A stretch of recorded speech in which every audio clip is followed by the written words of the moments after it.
18-avgust kunidan boshlab ijtimoiy tarmoqlarning o'zbek segmentini yana bir seks janjal to'lqinlantirdi. Bunga sabab yosh qiz va u bilan jimo qilayotgandek ko'ringan qari otaxonni aks etgan video bo'ldi. Unda anglanishicha, otaxonning uyiga kimdir bostirib kirgan va bo'layotgan voqeani uning uyida videoga yozib olgan. Ozodlik voqea yuzasidan surishtiruv o'tkazdi. Demak, Ozodlikning aniqlashicha, yosh qiz bilan intim videoda aks etgan shaxs 61 yoshli xorazmlik mulladir. Videoga olganlar esa ichki ishlar boshqarmasi xodimlari. Abduhamid Otajonov Ozodlik bilan suhbatda Urganch shahar ichki ishlar boshqarmasi xodimlarini o'z shaxsiy hayotiga daxl qilib, 6 yil avval olingan videoni ijtimoiy tarmoqlarda tarqatib yuborganlikda aybladi. Videoda erkak va ayol ustiga bostirib kirib borgan yigitlarning ularga video kamerani qaratib, so'roqqa tutgani aks etadi.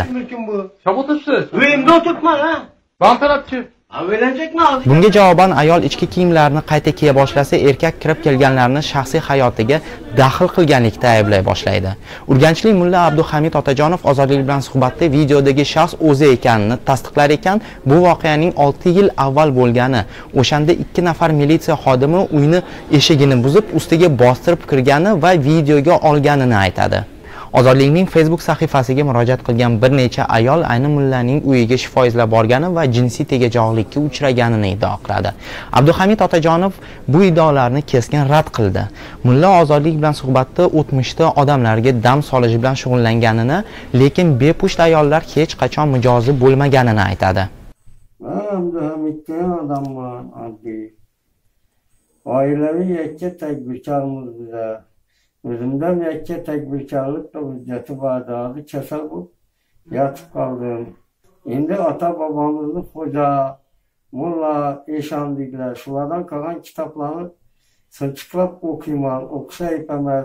Meni uyimda bir to'da kitob qolgan, gazetada chiqqan shu kitoblar 2008-yilda. Shu kitoblarni o'qib o'tiraman. Shunda odamlar bir yarmi keladi yanıma. Ava narasta balası uxuda qo'rqsa keladi, ziyon tutsa keladi, kasal bo'lsa keladi. Uxuda bir uxuni ajina bossa keladi atada. Shularni kelib o'qitib ketadilar. Men 30 yildan ziyod xotinim yo'q. Kasal bolalardim. 2012-yilda keyin bir 5-6 doktor shunday ishlarni qilmasangiz sizde yaxshi bo'lsangiz qiyin dedi. Shuning uchun keyin bir o'zimdan o'zi bir nachar kelib 2012-yilda uni militsiyaga olib o'tirgan ekan. Militsiyada topib berar ekan shunga.